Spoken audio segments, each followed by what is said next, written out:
नमस्कार, गिरीश गुप्ता के चैनल में आपका स्वागत है। आज जिस कंपनी की बात हम करने जा रहे हैं उस कंपनी के बारे में बताने का अनुरोध हमारी एक दर्शक सुमन देवी जी ने किया है। तो सुमन देवी जी, आपके अनुरोध पे प्रस्तुत है राजेश एक्सपोर्ट्स का business analysis. Rajesh export gold के कारोबार में है, रिफाइनिंग से लेकर रिटेलिंग तक का पूरी वैल्यू चेन में राजेश एक्सपोर्ट काम करता है।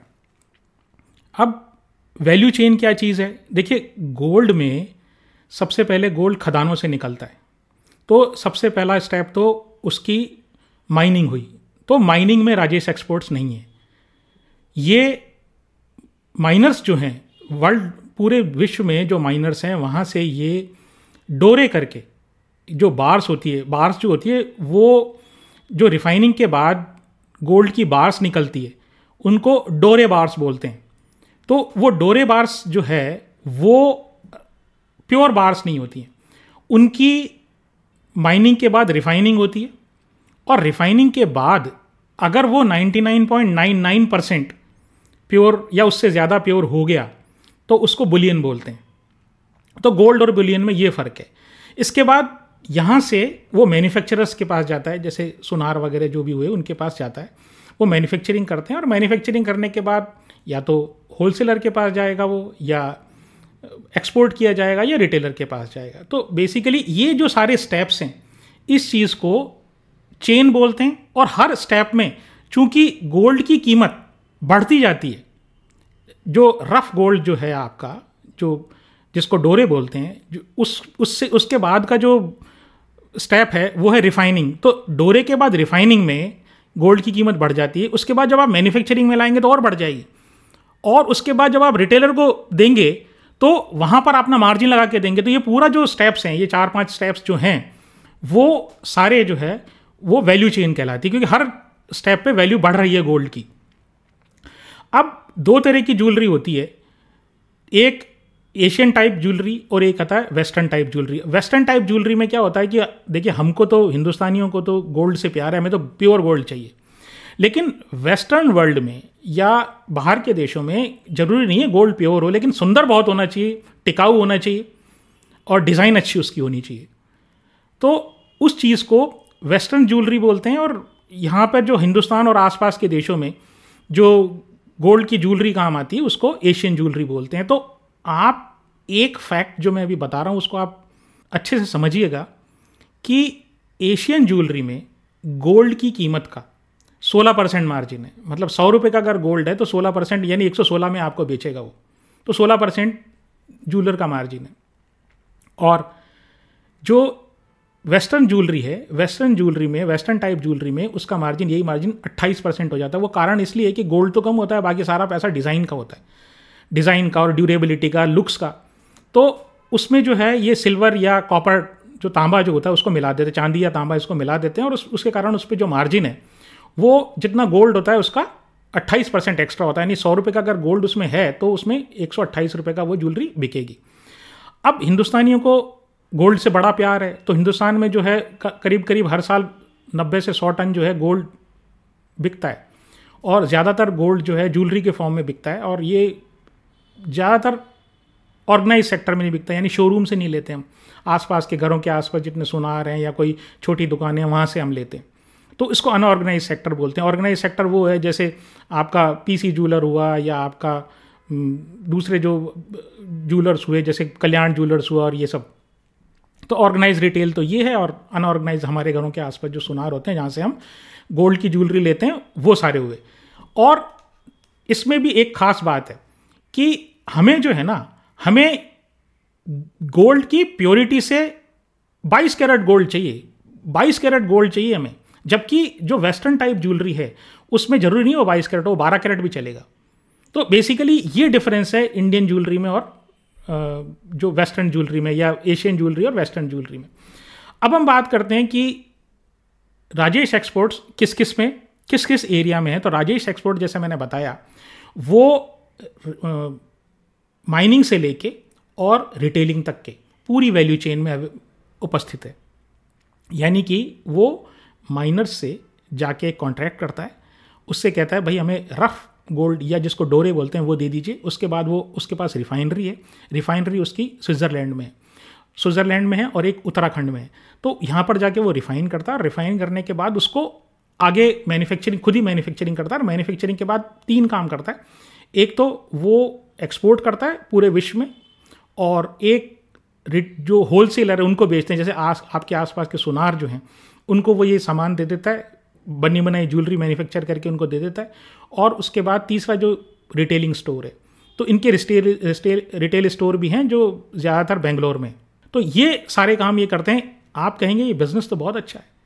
हाँ भाई अच्छा है, लेकिन आप एक चीज़ ध्यान रखिए कि रिटेलिंग जिसमें सबसे ज़्यादा मार्जिन है, उसमें इनकी कुल आय का केवल 1% इनको मिलता है। मतलब कुल अगर ये 100 रुपये कमाते हैं, 100 रुपये की कमाने से मेरा मतलब अगर 100 रुपये की सेल करते हैं तो उसमें केवल 1 रुपये की सेल वो रिटेलिंग से आती है, जबकि रिटेलिंग में सबसे ज़्यादा मार्जिन है। तो ज़्यादातर काम ये जो करते हैं वो गोल्ड बार्स बनाने का काम करते हैं। जो गोल्ड बार का जो काम है वो गोल्ड बार कौन लेते हैं, जिसको बुलियन बोलते हैं, वो कौन लेता है? वो एक्चुअली वो बड़े बड़े म्यूचुअल फंड है जो गोल्ड ETF चलाते हैं, या तो वो लेते हैं, या सेंट्रल बैंक जैसे भारत में RBI, अमेरिका में फेडरल रिजर्व, इनको ये गोल्ड का स्टॉक अपने पास रखते हैं तो वो लेते हैं। तो उसमें तो मार्जिन बहुत कम होता है। तो धंधा इनका मोटा मोटा धंधा मैंने आपको ये बता दिया। अब इनके बारे में, इनकी यात्रा के बारे में शुरू करते हैं। देखिए कहाँ से इन्होंने शुरू किया। मैं आपको ईयर बाय ईयर इनकी यात्रा का ब्यौरा मैं आपको देता हूँ। देखिए 1988 में राजेश मेहता और उनके भाई ने मिलकर ये घर का, उनका एक रिटेल का घर का छोटा सा फैमिली बिजनेस था जिसमें उन्होंने वो शामिल हुए, और उसके बाद उन्होंने 1995 में राजेश एक्सपोर्ट्स का वो IPO लेके आए। 2003 में उन्होंने विश्व की सबसे बड़ी मैन्युफैक्चरिंग फैसिलिटी लगाई। उसके बाद 2012 में उन्होंने एक रिटेल चेन शुरू की जिसका नाम है शुभ ज्वेलर्स। उसके बाद 2015 में इन्होंने विश्व की सबसे बड़ी गोल्ड रिफाइनरी वलकाम्बी जो स्विट्ज़रलैंड में है, उसको इन्होंने एक्वायर किया। 2016 में इनकी सेल $24 बिलियन थी। 2016 में $24 बिलियन की सेल थी। 1 बिलियन में 100 करोड़ होता है। तो ये मैं डॉलर में बता रहा हूँ आपको कि 24 बिलियन को आप 100 से मल्टीप्लाई कर दीजिए, उतने करोड़ डॉलर की सेल थी उनकी। और 2019 में इन्होंने 82वां ज्वेलरी शोरूम खोला। अब इनकी कुछ खास बातें आप देखिए कि जो ये रिफाइनिंग करते हैं तो विश्व की 35% कैपेसिटी विश्व की ये रिफाइन करते हैं, और 2400 टन पर एनम, यानी कितना गोल्ड रिफाइन करते हैं? 2400 टन एक साल में, इतना गोल्ड ही रिफाइन करते हैं। उसके बाद सबसे कम कॉस्ट वाला गोल्ड प्रोड्यूसर है राजेश एक्सपोर्ट, सबसे कम कॉस्ट वाला गोल्ड प्रोड्यूसर है। और ये जो है इनका मैन्युफैक्चरिंग जो है वो बेंगलोर, दुबई और कोची 3 जगह होती है। अब आप कहेंगे भाई ये तो सारी अच्छी अच्छी बातें हैं, फिर क्या प्रॉब्लम है? देखिए सारी प्रॉब्लम जो है वो इनके कॉरपोरेट गवर्नेंस से रिलेटेड है। इसका मतलब क्या? इनके खाते बही, जो इनके खाते बही हैं वो सही नहीं है। अब आप कहेंगे ऐसा कैसे? देखिए काफ़ी टाइम इन्होंने अपने खाते बही सही नहीं दिए, एक्सचेंजेस को नहीं दिए। कॉरपोरेट गवर्नेंस के मामले में ये शून्य है। इनकी 2024 में, दिसंबर 2024 ये जो है सेबी ने फॉरेंसिक ऑडिट इनकी शुरू कर दी है। इसका मतलब क्या हुआ? इसका मतलब ये हुआ, मान लीजिए, इसको मैं एक एग्जांपल से समझाता हूँ आपको, कि जैसे मान लीजिए आपका बच्चा हॉस्टल में रहता है। अब आपने उसको पैसे खर्च करने के लिए दिए और आपने उससे ये कहा कि भाई मुझे शाम को आप हिसाब ला के देना कि भाई कितने पैसे आपने, या जब भी आप मुझसे पैसे मांगो महीने 2 महीने बाद, आप मुझे हिसाब ला के देना कि कितने पैसे तुमने कहाँ खर्च किए। अब क्या कहता है वो, एक बार उसने हिसाब ला के दिया और उसने बता दिया पापा मैंने तो देखो इतने खाने में किया, इतने दूध में किया, इतनी फीस मेरी लग गई, इतनी किताबें ले आया, पेन ले आया, स्टेशनरी ले आया। आपको लगा इतना खर्चा तो स्टेशनरी, पेन और इसमें नहीं होना चाहिए क्योंकि दूसरा बच्चा भी है आपके, वो तो इतना खर्चा नहीं करता है। फिर आपने एक बार 2 बार हुआ, कई बार उसने कागज़ देने से मना कर दिया, नहीं पापा हिसाब तो क्या पूछ रहे हो मेरे से, मैं कोई गलत थोड़ी दे रहा हूँ आपको हिसाब, मैं कोई गलत दूंगा आपको हिसाब, मेरे खर्चे हो गए, मैं सही कह रहा हूँ, मैं आपके खर्च हो गए मेरे। ऐसे कहने के बाद 1, 2 या 3 बार जब ऐसे हुआ तो फिर किसी बच्चे ने किसी दूसरे उसके दोस्त में जो उसके साथ ही पढ़ता है उसने आपसे शिकायत की कि अंकल वो जो है ना वो पढ़ता नहीं है, वो सिनेमा देखता है और मोटरसाइकिल पे घूमता है, वो फालतू क्लासेस में तो जाता ही नहीं, मैंने तो देखा ही नहीं, और आपको पता भी नहीं उसका रिजल्ट भी सही नहीं आया है। अब जब ऐसी स्थिति हो जाएगी तो फिर आप क्या करेंगे? तो आप क्या कहेंगे? वो अपनी डॉटर होगी आपकी कोई, या कोई आपकी जो आपकी श्रीमती जी होंगी, उनको आप कहेंगे कि भाई ऐसा करो, ये जाके इस देखो बेटे को, देखो इसका हिसाब किताब चेक करो और इसे पूछो, इसको बिठाओ, एक बार बिठा के इससे पूछो भाई कहाँ कहाँ क्या क्या खर्च कर रहा है तू, और बता हिसाब, और तेरे से क्वेश्चनिंग करेंगे हम, और क्वेश्चनिंग करने के बाद ही हम तेरे को आगे पैसा जब भी देंगे, जब तेरे को काम आगे तभी पढ़ाएंगे, आगे हॉस्टल में तेरे को तभी भेजेंगे पढ़ने के लिए जब तू हमको पूरा क्लियर हिसाब दे देगा, अदरवाइज हम नहीं देंगे। तो इस चीज़ को जो ये काम आप करोगे कि उसका आप हिसाब किताब चेक करना और ये देखना कि क्या इसने कोई गड़बड़ी की है या नहीं की है, या इसने कोई हेरा फेरी तो नहीं की है, झूठ तो नहीं बोल रहा है, ये जब ऑडिट होती है इस चीज़ को फॉरेंसिक ऑडिट बोलते हैं। दिसंबर 2024, यही दिसंबर में इसने सेबी ने राजेश एक्सपोर्ट्स के खिलाफ फॉरेंसिक ऑडिट के जांच के आदेश दे दिए। इसका मतलब क्या है? सेबी को ऐसा लगता है कि शायद इसके हिसाब किताब में कुछ गड़बड़ी है।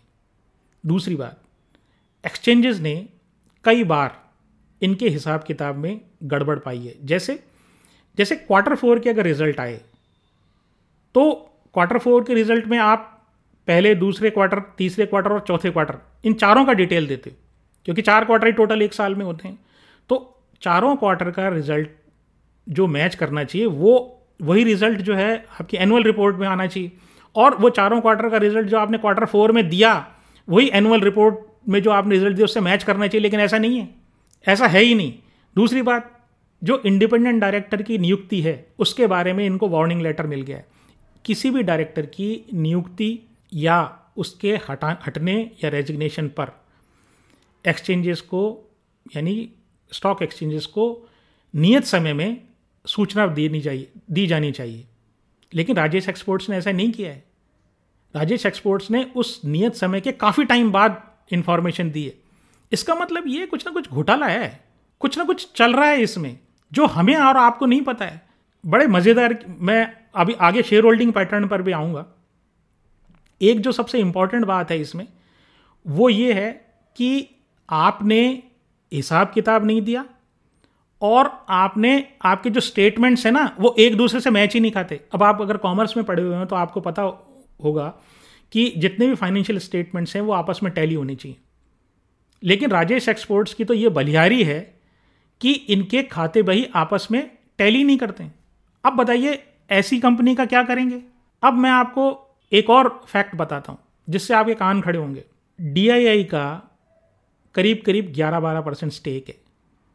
अब आप कहेंगे बहुत अच्छी बात है, ये लगभग सारा LIC के पास है। ऐसा क्यों होता है कि जहाँ पर भी कोई गड़बड़ वाला मामला होता है उसका सारा स्टेक, उसका बहुत सारा स्टेक, DII का काफ़ी स्टेक जो होता है ना वो LIC के पास होता है। ये जितने बड़े बड़े म्यूचुअल फंड्स हैं प्राइवेट वाले, ये इनका क्यों नहीं स्टेक होता? ये तो बेच के निकल गए, इनको पहले मार्केट में खबर हो जाती है और ये तो सबसे पहले भागेंगे, क्योंकि वहाँ पर जो फंड मैनेजर है उसकी तनख्वाह जो है ना उसकी फंड की परफॉर्मेंस पर डिपेंड करती, नहीं तो कल से मत आना भाई, यही होने वाला है। लेकिन यहाँ हो क्या रहा है? यहाँ LIC में आप PC ज्वेलर देख लो तो आपका LIC का स्टेक निकलेगा, और यहाँ राजेश एक्सपोर्ट देख लो तो LIC का स्टेक निकलेगा। ये क्या बात हुई? जनता का पैसा है।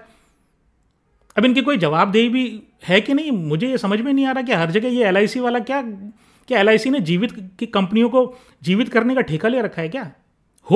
ये भी समझ में नहीं आता कि LIC ने जब सारे मार्केट में खबर मिली तभी तो सारे किसी म्यूचुअल फंड का इसमें स्टेक नहीं है, तो बाजार में अगर खबर होगी तो ये बात LIC को भी पता होगी। तो ऐसा तो हो नहीं सकता कि LIC को पता ना हो।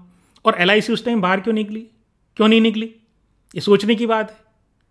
अब राजेश एक्सपोर्ट्स के जो प्रमोटर्स हैं उनके पास 54.55% स्टेक है, FII के पास 15% स्टेक है। अब देखिए अब आप कहेंगे FII के पास तो 15% है ना, देखिए मुझे क्या लेना देना, मुझे क्या पता ये FII भी है कि नहीं, या यहीं का पैसा रूट होके कोई मॉरिशस या कोई XYZ आइलैंड में आपने कोई एंटिटी या कंपनी बनाकर और फिर यहाँ का पैसा वहाँ से रूट हो रहा है।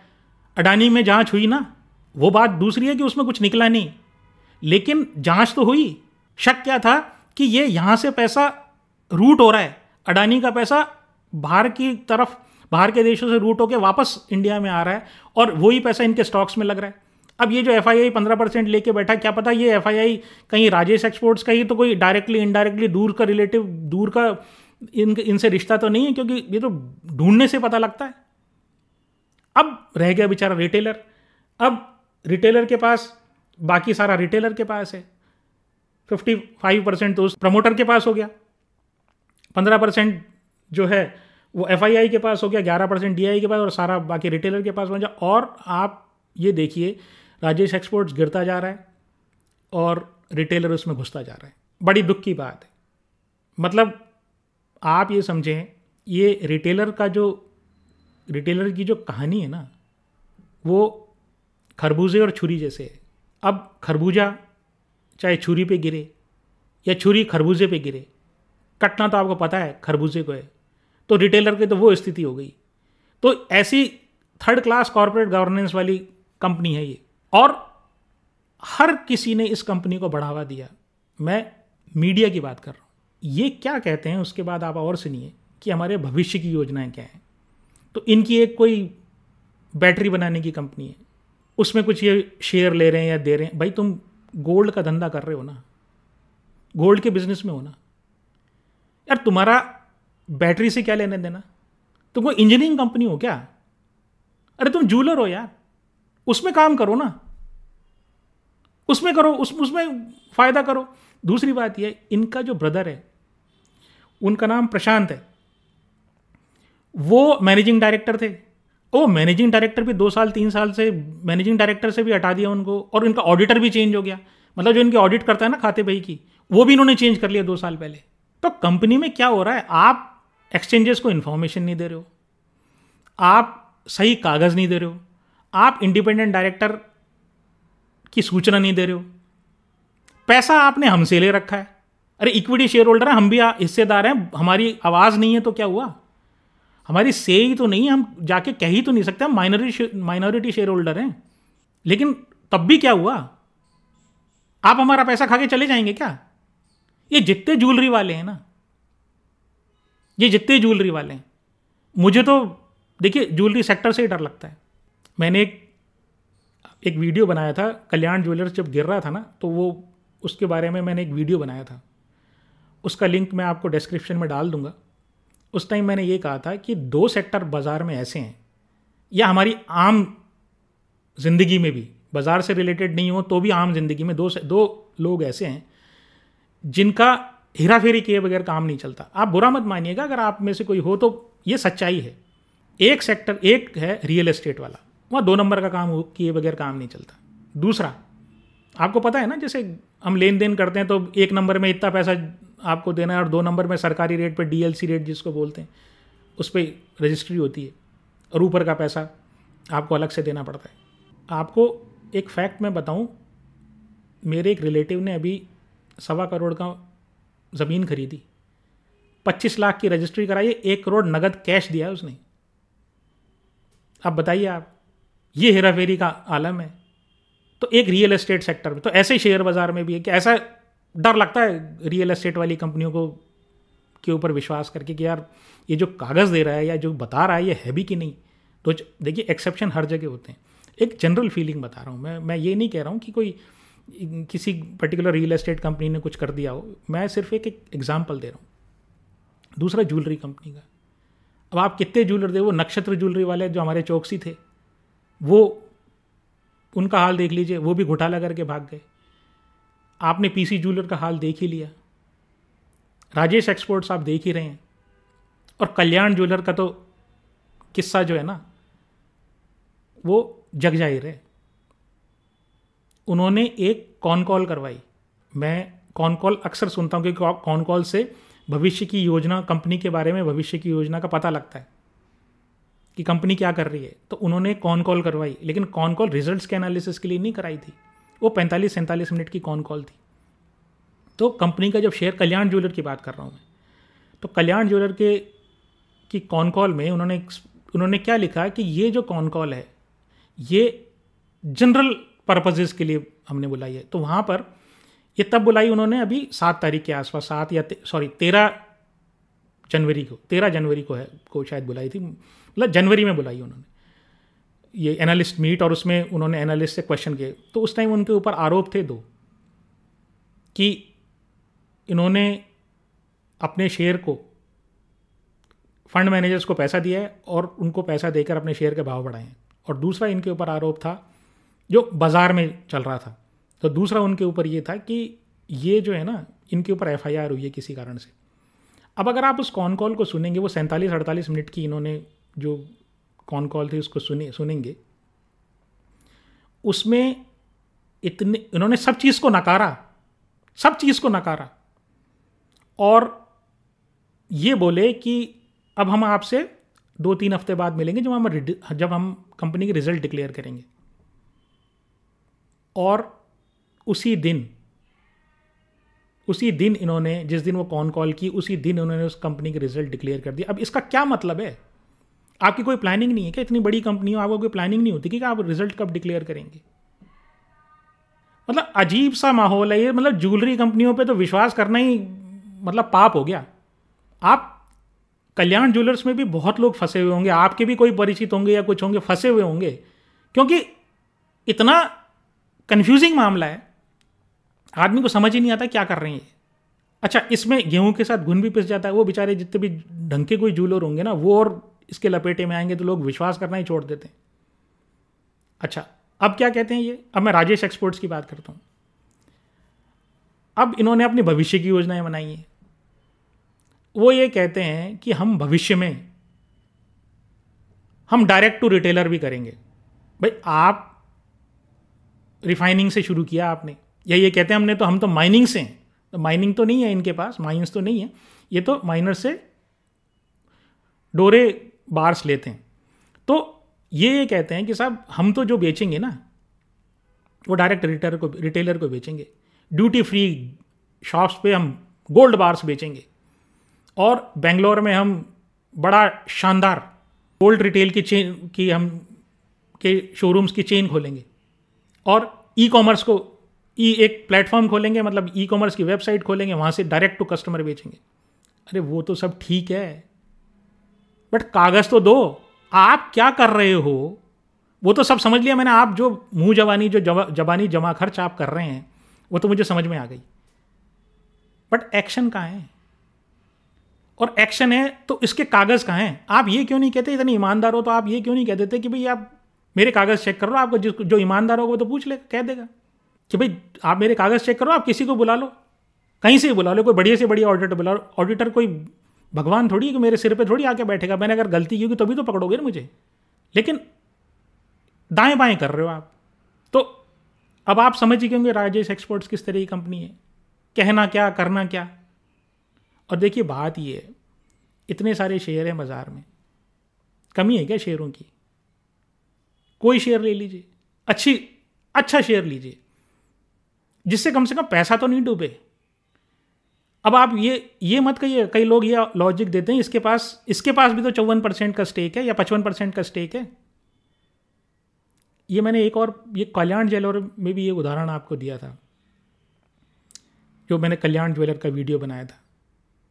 देखो, राजा है ना, राजा के पास सोने की ढेर लगा रहता है। अब अगर उसकी एक सोने की ईंट खो जाए तो उसको दुख होगा, लेकिन उतना नहीं होगा। लेकिन एक गरीब के झोंपड़े से 100 का नोट चला जाए ना, उसके चेहरे, रातों की नींद खराब हो जाती है उसकी, क्योंकि है ही बेचारे के पास उतना। तो रिटेल इन्वेस्टर के पास डुबोने के लिए है कहाँ? कितना स्ट्रगल है। क्यों लोगों ने, मुझे समझ में नहीं आया, क्यों लोग ये बेवकूफ़ बनाते हैं कि आप ये वाला ले लो, राजेश एक्सपोर्ट ले लो, एक रिटेल वाले को आप लॉलीपॉप दिखा रहे हो, और वो बेचारा जो है ना, जैसे हाथी होता है ना, वो जंगल में जाता है, उसको ट्रैप कैसे करते हैं? तो एक खड्डा खोद देते हैं, उसके ऊपर आप फूस डाल देते हैं, वो हाथी को बेचारे को पता नहीं होता, वो अपने चला जा रहा होता है और फूस के ऊपर पैर रखते वो नीचे चला जाता है। यही हाल दुनिया में हो रहा है, बेवकूफ़ बना रहे हैं और लोग, बहुत लोग राजेश एक्सपोर्ट्स में फंसे हुए हैं। तो देखिए, इनको वैसे मार्केट की लैंग्वेज चोर कंपनीज बोलते हैं कि भाई मैंने, अब लोग कहते हैं नहीं साहब ये पहले इतने सरकार की तरफ से इसको अवार्ड मिला था, ये मिला था, वो, मुझे क्या लेना देना अवार्ड मिला था। तो भाई आप अपनी बच्ची या बहन के लिए रिश्ता देखने गए, ठीक है, वो जो व्यक्ति था ना, जो लड़का आप देखने गए, वो साहब वो पढ़ाई में फर्स्ट डिवीज़न, मेरिटोरियस, बोर्ड में मेरिट आई उसकी, ठीक है, लेकिन क्या हुआ, रिश्वत लेते पकड़ा हो गया। जो भी नौकरी जिसमें लगी, जिस नौकरी में वो अभी था उसमें रिश्वत लेते पकड़ा गया, जेल चला गया वो। मान लीजिए कर देंगे शादी आप क्या कहेंगे, दूसरे ढूंढेंगे। कोई यही मिला है क्या, पैसा ही खर्च कर रहे हैं तो दूसरा ले लेंगे। तो ऐसे ही आप अच्छी कंपनी ले लीजिए ना, और कुछ नहीं मिलता आपको। तो जो आपके आसपास जो सबसे अच्छी चीज़ें आपको, कंपनीज तो सारी आपके आसपास भी मौजूद है, उनके वर्किंग, उनका सब कुछ आसपास देखते हैं तो आपको पता लग जाता है कौन सी कंपनी क्या काम कर रही है, आप वो ले लीजिए। ये राजेश एक्सपोर्ट जैसी कंपनी में तो माफ़ कीजिए, नुकसान के अलावा कुछ नहीं है। आप किसी भविष्य की इनकी योजना पे विश्वास मत कीजिए। कुछ भी कोई कहता रहे, जहां पर सत्यम का घोटाला याद है ना आपको, क्या हुआ, वो कहता रहा, जो राजू है ना वो कहता रहा सब कुछ सही है, सब कुछ सही है, सब कुछ सही है, सेबी की ऑडिट हुई और सब कुछ बर्बाद हो गया। ऐसे ही राणा कपूर का हाल आपने देखा, यस बैंक में 300-350 रुपए में रिटेलर फंसा हुआ था, और आज क्या भाव है देख लीजिए आप। और उसको भी एसबीआई ने उस में मर्ज कर दिया यस बैंक को, जब आरबीआई ने, तब उसका भाव थोड़ा बहुत चला है। उसका मैनेजमेंट में अब ये लोग कोशिश कर रहे हैं उसको, लेकिन रिटेलर जिसने 350-300 रुपये में पीक पे लिया हुआ वो तो फंस गया ना। तो मैं आपको ये कह रहा हूँ, भूल के भी ऐसी कंपनी की तरफ देखना ही मत, नाम भी मत लेना आप। तो ये थी आज की मेरी प्रस्तुति राजेश एक्सपोर्ट्स के बारे में। आशा है आपको ये प्रस्तुति पसंद आई होगी। यदि आपको ये प्रस्तुति पसंद आई तो आप मेरे चैनल को सब्सक्राइब करें, वीडियो को लाइक करें, शेयर करें, और यदि आप किसी कंपनी के बारे में जानना चाहते हो या आपके इस संबंध में किसी भी कंपनी के संबंध में कोई प्रश्न हो तो आप कमेंट सेक्शन में लिख के बताएं। मैं पूरी कोशिश करूंगा कि उसके बारे में मैं आपको जितनी मेरी सही जानकारी प्राप्त करने की कोशिश करने के बाद जितनी मेरी नॉलेज होगी उस हिसाब से मैं आपको बताऊंगा। वीडियो देखने के लिए धन्यवाद। नमस्कार। जय हिंद।